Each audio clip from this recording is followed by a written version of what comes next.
Assalamu alaikum everyone. Hi, I am Rashid. Hope you are very well. Today I am talking about 6 visiting place in Chennai.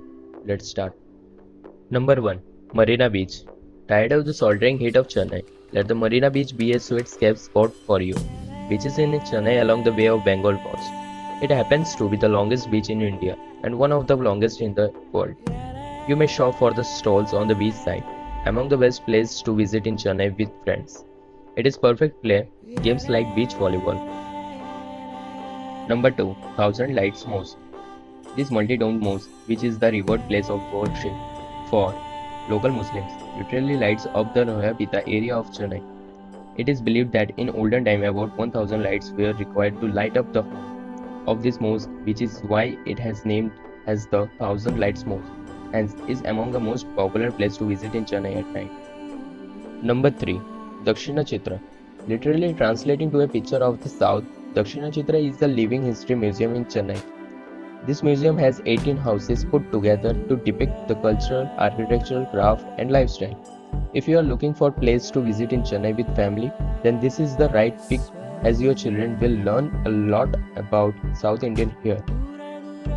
Number 4. Royapuram Fishing Harbour. A fishing harbour might not sound too appealing, but watching the fishermen bring fish like fish makes for a sight to behold. Thinking what fun activities you can enjoy. Maybe learn how to catch a fish, or simply diagnose between the different varieties of fish. Come here early morning to see the catch being unloaded. Number 5. Kapaleshwar Temple.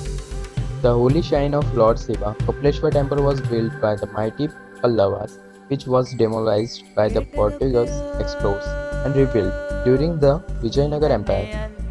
Kapaleshwar Temple is the best specimen of the Dravidian and Vijayanagar architecture, making it look absolutely marvelous. Number 6. Government Museum. Do you love artifacts? If you do, you will love the Government Museum of Chennai. This place is known for preserving some of the best ancient 10th-13th century and modern South Indian bronze. What's more is that the Amravati Gallery house marble sculpture depicting the life of Gautam Buddha, dating as back of 2nd century. That's all.